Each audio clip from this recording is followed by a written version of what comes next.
All right, here we go.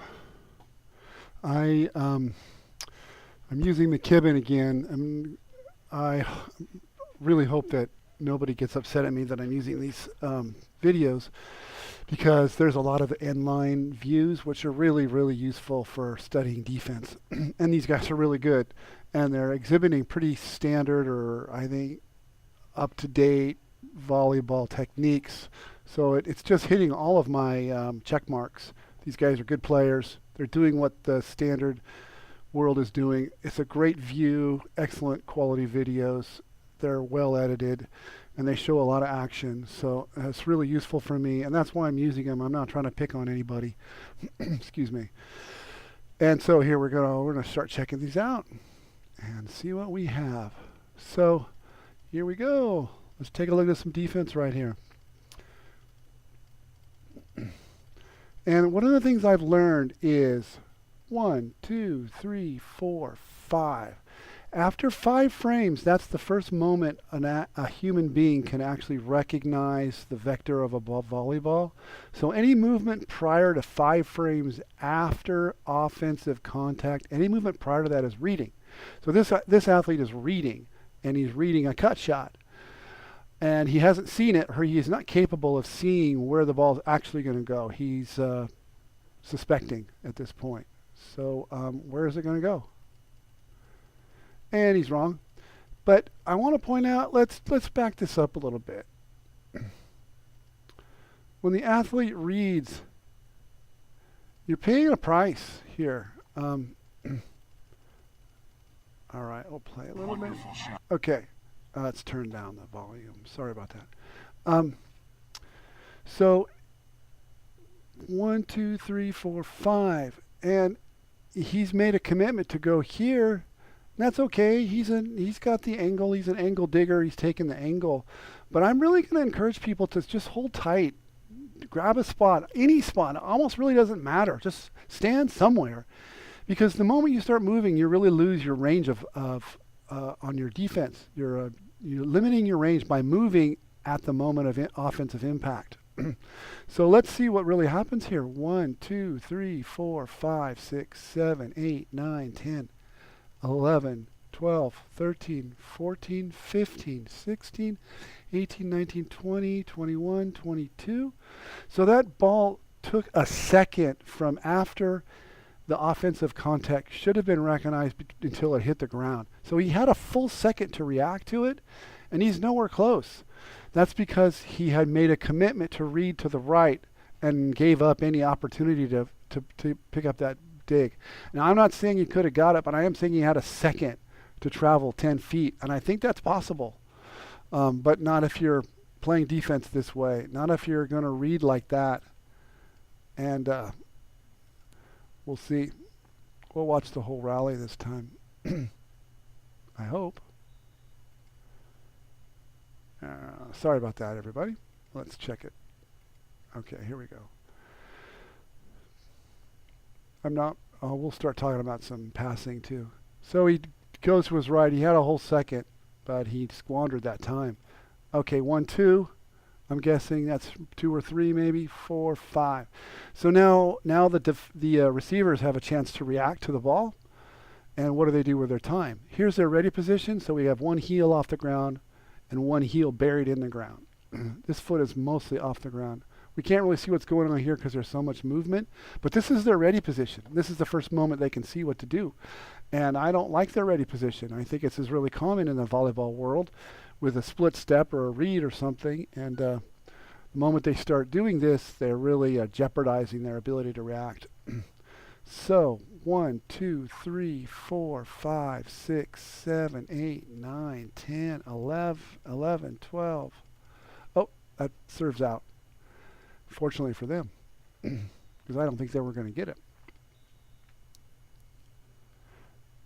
All right, let's see what they do. 1, 2, 3, 4, 5. Okay, there's their ready position.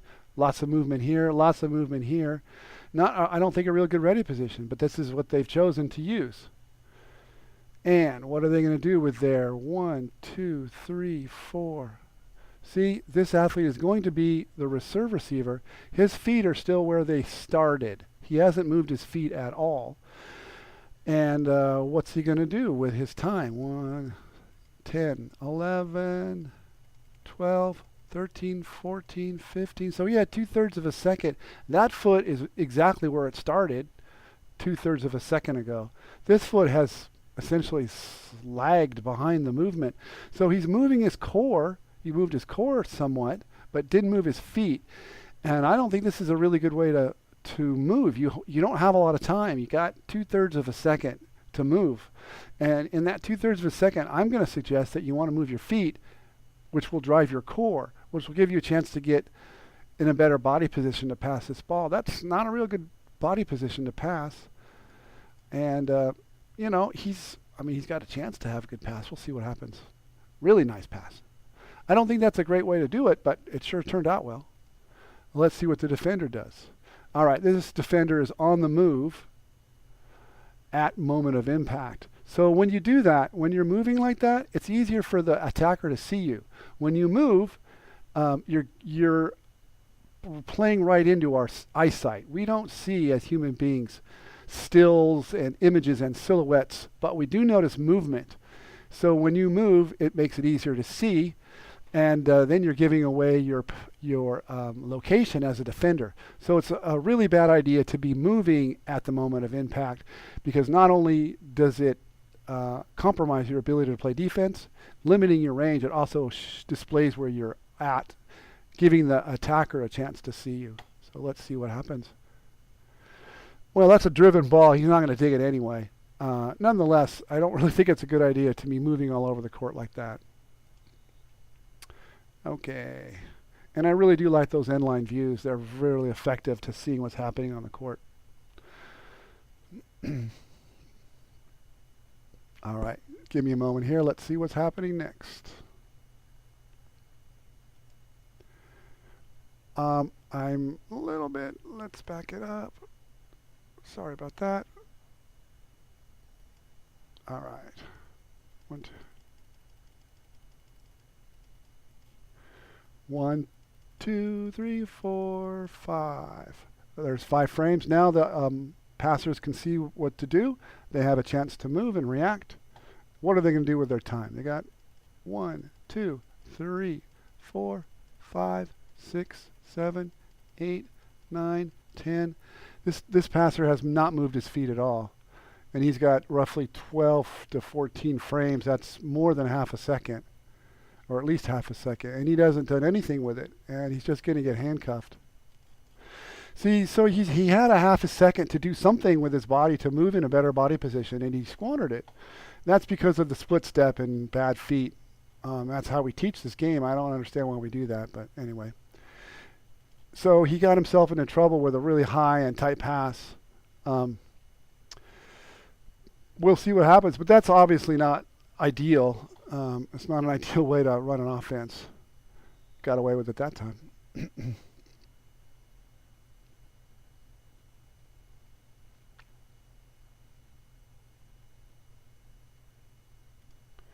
Okay, let's see what happens here. 1, 2, 3, 4, 5.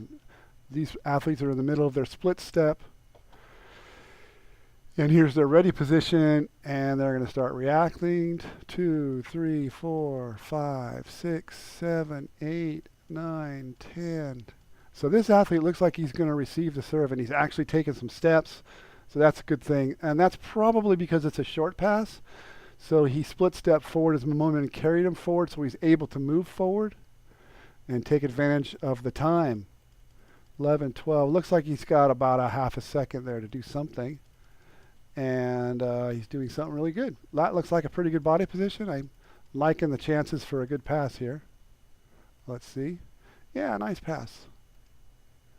Let's see what the defender does. There's the attack. 1, 2, 3, 4, 5. Oh, that one gets stuffed. Nice block.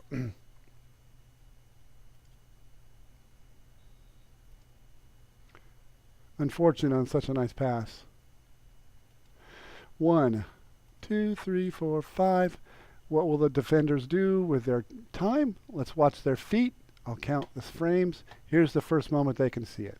1, 2, 3, 4, 5, 6, 7, 8, 10, 11, 12, 13, 14, 15, 16, 17, 20. Well, is that the same play? Did I rewind it too far? I hope I didn't. Yeah, I guess I did. Sorry, everybody. No, boy, that looked like the same play. All right. So I have a couple of comments about this rally. Really nice pass again. And so we got movement here on a read. It does pay off sometimes. Really paid off well here. Hit it right in his breadbasket. However, I think it's important to recognize that almost never on a driven ball are you going to get a swing. And so the attackers make a tremendous mistake here. The moment they see that they dug a driven ball, these two guys need to get back and play defense. No blocking. The chances that this is going to turn into a good swing are very, very poor. Maybe 1 out of 10 times is that they're going to get a swing out of this. So notice that the blocker's got to turn and find this dig and then go get it and then set it well. Very small chance that they're going to get a swing. So these guys need to get back. And I think they're going to block, and that's a real mistake. Yeah, terrible choice here to block, giving them one defender to play against. Nice dig on a read. I do admit that that does happen sometimes. 1, 2, 3, 4, 5. What are they going to do with their time? Let's watch. 1, 2, 3, 4, 5, 6, 7, 8, 9, 10. Again, they're getting to move their feet, so that means it's a short pass. So when it's a short pass, the split step does look nice. He goes to a knee. That's always a bad choice because it limits your ability to do fine corrections as the ball comes to you. You need to run through the ball here, not go to a knee. You can time your run through to get it just right. So he could have slowed his run a little bit and then just run right through it, pass it while he's moving. This is a bad choice to go to a knee. We'll see if it works out. Nice pass. Does. Okay. Again, we have movement here displaying the position. Bad choice. Here we have a shot. Now we got an interesting situation. This is the play that needs to be made when there's a shot. Hard to dig driven balls, a lot easier to dig shots. 1, 2, 3, 4, 5. All right, so it looks like the play is block angle, dig line. And if this drops, I am not going to be surprised. Okay. I am going to suggest that this blocker was blocking angle. I'm going to suggest this guy had responsibility for the line. And when you're playing defense in that scenario, in that configuration, and the attacker rolls shots on the line, you have to come up with this dig. There's never an excuse for this. In other words, let's back it up just a hair. So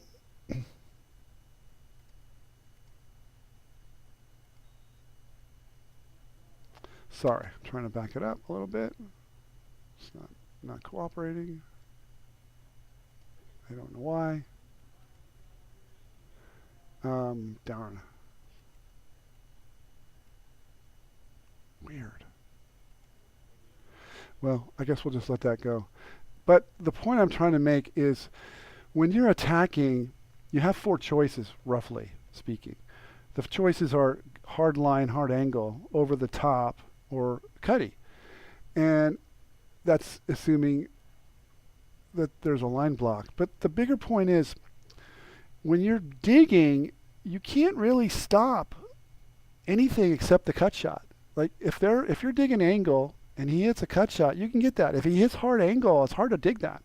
But if he hits a cut shot, you have to come up with that play. Likewise, when you're digging line, it's hard to dig the hard line shot. But if he hits a soft roll shot, you have to make the dig. You have to. Not every time. Not most of the time, but every single time, 100% of the time. And if you're the blocker and your digger is not making that play, it's really inexcusable. and it's going to kill your ability to win matches. So I hope this is making sense. Let's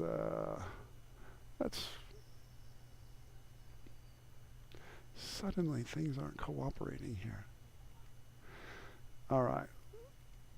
1, 2, 3, 4, 5. I already kind of analyzed this once before, but notice how the digger is moving to his left and the ball's going to his right.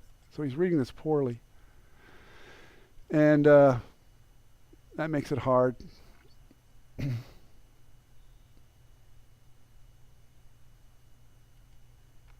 Again, passing from one knee going to get you into trouble more often than not. Like here. Don't run through the ball. Move your feet, move your core, then your feet. And keep, and you're going to have a lot more success. All right. Let's just look at the defense now. All right. Again, moving. So the defender's moving, which is inhibiting his ability. But this is a driven ball. Nobody's going to dig this. So it doesn't much matter. All right, that's 1, 2, 3, 4, 5. So we're doing split step. Here's the ready position. Looks like it's coming to this passer. 1, 2, 3, 4, 5, 6, 7, 8, 9, 10. Oh, we see this so much. This is perfect. We're 10 frames in. That's a third of a second, roughly. A little less. And he's taking the giant step. We see the giant step so often. And now, once you take that giant step like that, it's really, really hard to move anymore. So that's it. That's as far as he's going to be stepping.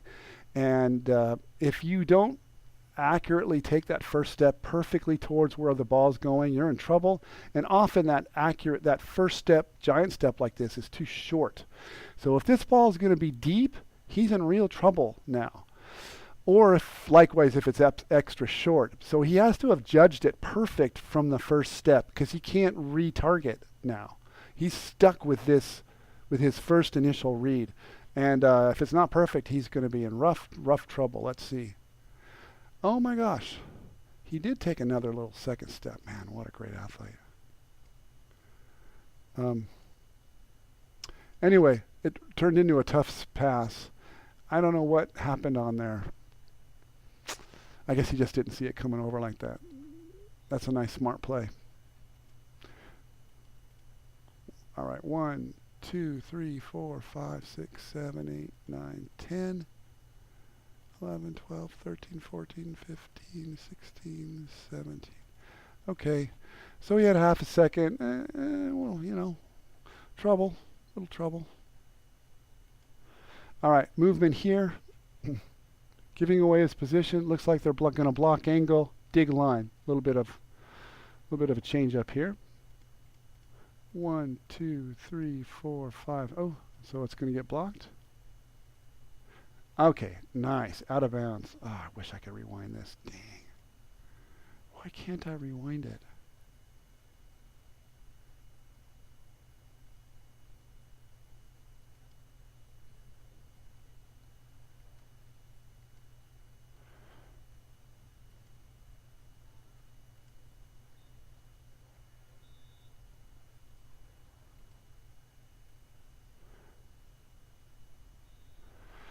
All right. Well, I sort of lost my place. Sorry, everybody.